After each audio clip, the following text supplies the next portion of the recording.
Inicialmente, quando eu vi a chamada na Netflix para a animação K-Pop Demon Hunters, no português Guerreiras do K-Pop, confesso que não foi algo que me pegou muito, que me empolgou muito.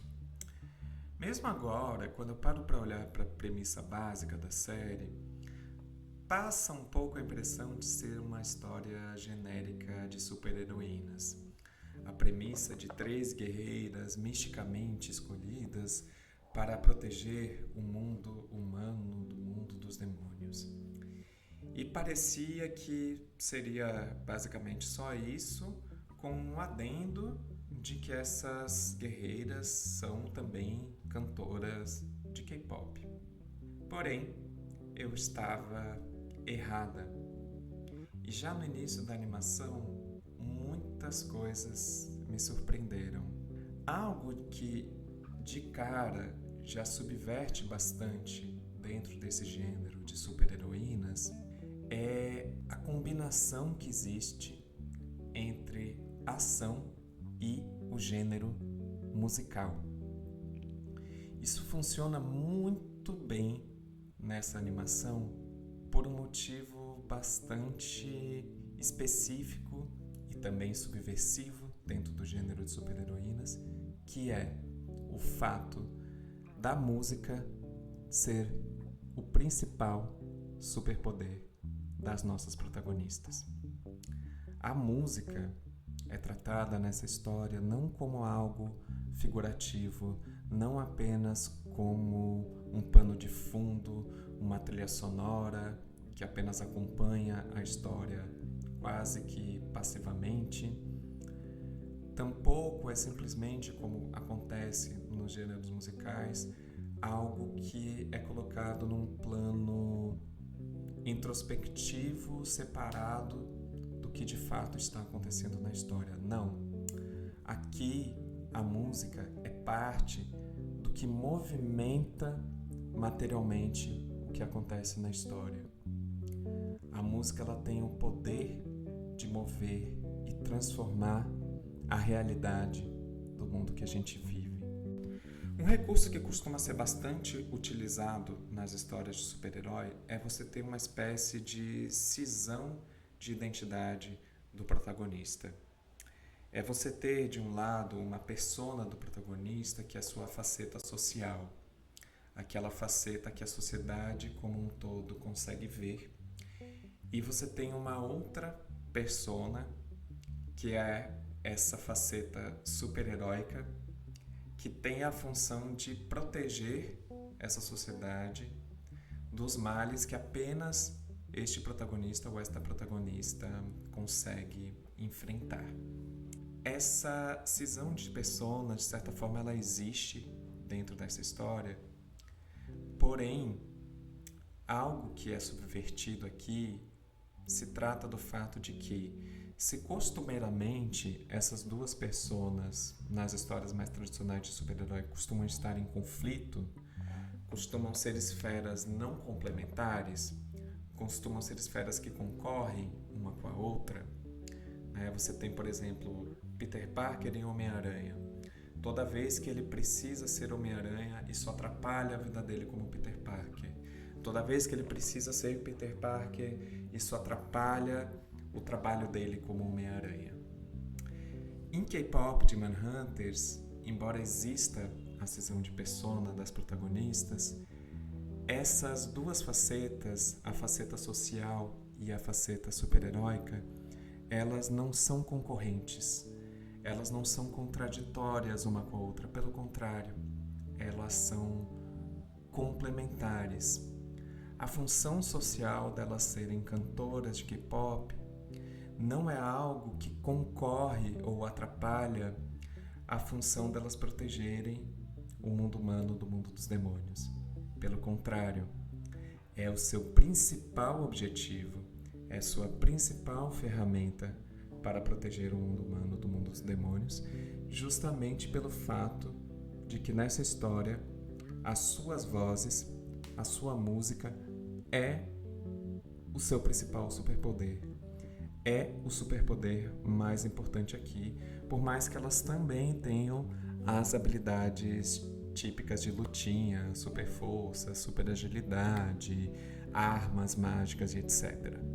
Elas têm tudo isso, mas a principal ferramenta delas, o principal superpoder delas é a voz. Essa animação então nos apresenta Mira, Rumi e Zoe, 3 cantoras pop sul-coreanas que formam parte do grupo Huntrix. Secretamente, porém, elas receberam a missão ancestral de proteger o nosso mundo do mundo dos demônios. Demônios que constantemente invadem nosso plano terreno buscando roubar almas humanas. É interessante que os demônios nessa animação, eles aparecem como uma espécie de personificação da vergonha humana. Uma personificação de tudo aquilo que nós, seres humanos, temos dificuldade de aceitar em nós mesmos. Por vezes os demônios aparecem com corpos monstruosos, por vezes eles são apenas uma voz que suspira em nossos ouvidos as nossas piores inseguranças. Tudo aquilo que a gente teme em nós mesmos, tudo aquilo que a gente quer negar em nós mesmas. Por vezes, estes demônios aparecem como ídolos, como figuras que nos convocam a um tipo de adoração que nos distancia de nós mesmas e assim acabam roubando nossas almas, acabam nos desconectando de nós mesmas. Essas 3 protagonistas, então, Rumi, Mira e Zoe, receberam a missão ancestral de proteger o nosso mundo. Para isso, elas enfrentam esses demônios não só através de lutinhas com espada, shuriken e foice, mas, sobretudo, cantando para nós humanas. A sua voz tem o poder de acender uma fagulha no espírito humano, capaz de conectar essas almas, costurando, através desses fios, uma barreira chamada Hon-Mun, que é capaz de afastar os demônios de nosso mundo. O objetivo das nossas protagonistas é construir o Hon-Mun dourado, o Hon-Mun definitivo, a barreira definitiva que finalmente irá banir os demônios de nosso mundo para todo sempre. E aparentemente elas estão mais perto do que nunca de conseguir essa façanha. No entanto, alguns desafios aparecem.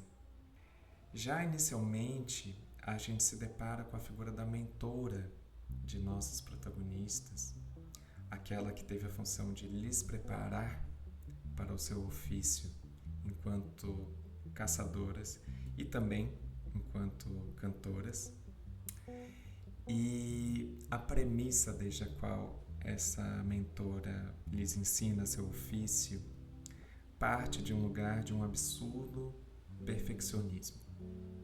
Parte da premissa de que essas cantoras elas precisam ser perfeitas, de que elas não podem demonstrar falhas, de que elas não podem demonstrar fraqueza, de que tudo aquilo que é sujo, impuro ou imperfeito precisa ser escondido dentro delas mesmas e umas das outras. O que nos depara com uma situação de conflito bastante dramática quando a lead singer da banda, Rumi, começa a perder sua voz, justamente por não aceitar uma parte de quem ela é, uma parte conflituosa e considerada vergonhosa de quem ela é. E essa mentora, que é a única pessoa que sabe do segredo de Rumi, lhe conduz a esconder essa característica de suas colegas de grupo, das suas melhores amigas e, consequentemente, do público.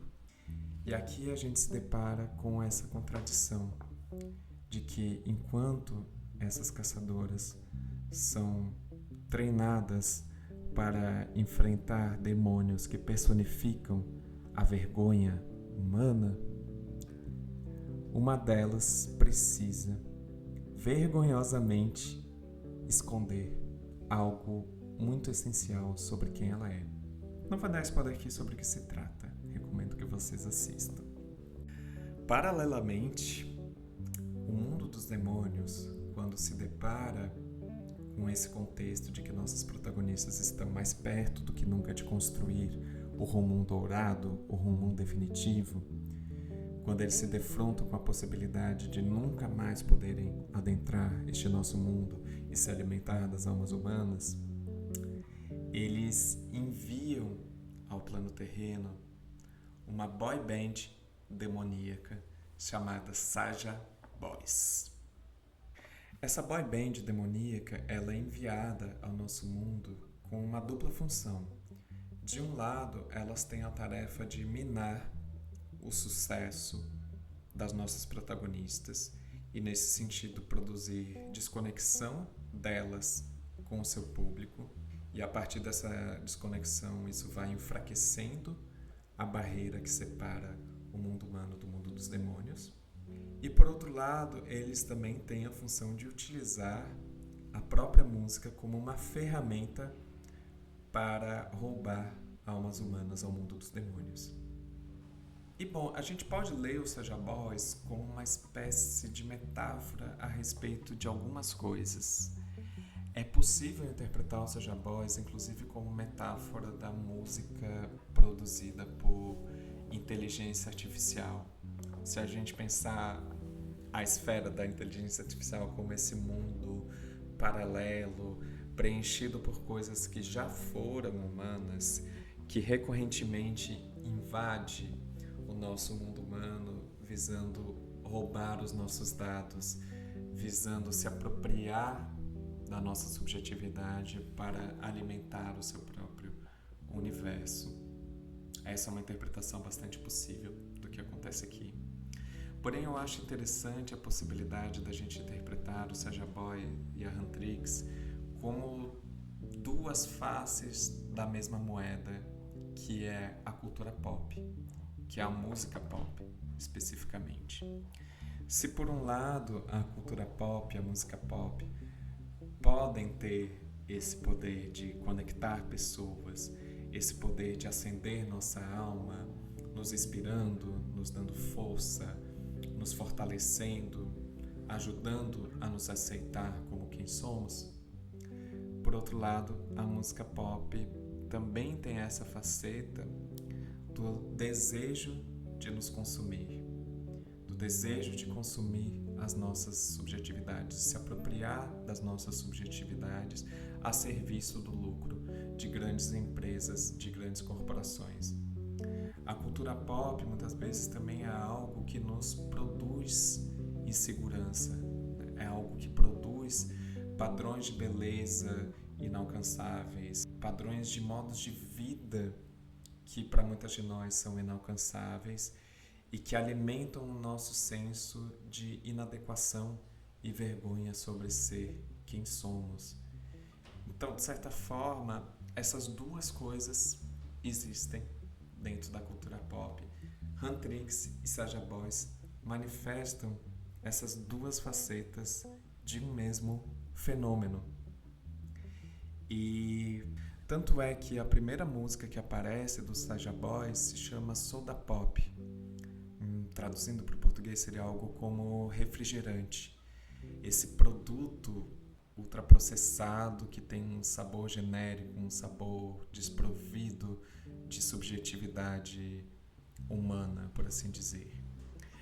E a música deles, ela praticamente narra o desejo dos Saja Boys beberem almas humanas como se fossem refrigerantes. É uma música que representa o desejo da cultura pop de consumir a subjetividade humana, ao mesmo tempo que a própria música acaba ocupando um pouco esse lugar de ser esse refrigerante genérico, esse ultraprocessado que a gente apenas consome sem ter um sentido de conexão que vai sendo construído. confronto entre os Saja Boys e as Antrix são um dos principais motores que movimentam essa história. As Antrix, por sua vez, representando a música desde esse lugar que busca produzir autoaceitação, busca produzir inspiração, busca produzir conexão entre as pessoas. Porém, conforme as Antrix vão entrando nesse jogo de rivalidade com os Saja Boys, elas também precisam se confrontar com elas mesmas e com a essência do que significa fazer arte, com a essência do que significa fazer música. Até elas entenderem, o principal motor da sua arte não se trata delas serem perfeitas, delas silenciarem, abafarem, invisibilizarem todas as suas falhas. Quanto mais elas tentam fazer isso, mais esse mundo demoníaco, esse mundo da apropriação da subjetividade humana vai se fortalecendo, se alimentando. A jornada dessas personagens se trata delas compreenderem que arte é feita a partir da conexão entre as nossas vulnerabilidades, entre as nossas imperfeições. A arte é o processo através do qual a gente consegue conectar as nossas vulnerabilidades, as nossas imperfeições humanas, dando-lhes um sentido de potência, dando-lhes um sentido de fortalecimento, de conexão e poder. É quando de fato as nossas protagonistas conseguem aceitar e acolher as suas fragilidades, as suas vulnerabilidades, que elas são capazes de se conectar umas com as outras e assim resgatar a sua conexão com o público e enfrentar os demônios que tentam roubar a nossa alma, roubar a nossa subjetividade para nos consumir em prol do lucro de grandes empresas e grandes corporações. Bom, fica aqui a minha sugestão para vocês assistirem essa animação que é absurdamente linda e potente na forma criativa como ela consegue combinar esses elementos da ação, esses elementos de histórias de super-heroína com o elemento musical. A forma como a música é colocada no papel de protagonismo, no papel de mover a história, é algo fascinante. E a gente conseguir olhar com sensibilidade para esse papel real e material de como a música move, de como a música tem o poder de mover o nosso mundo, é algo extremamente incrível. Assim como nossas protagonistas são também personagens extremamente cativantes, que vale muito a pena vocês conhecerem. Guerreiras do K-Pop é uma animação produzida pela Sony Pictures, lançada através da plataforma Netflix, disponível por lá. Tem 1h35 de duração, que vale muito a pena vocês assistirem. Agradeço por ter assistido o vídeo até o final. Aperte o botão do joinha e se inscreva no canal para acompanhar mais conteúdos como esse. Beijo, tchau, tchau.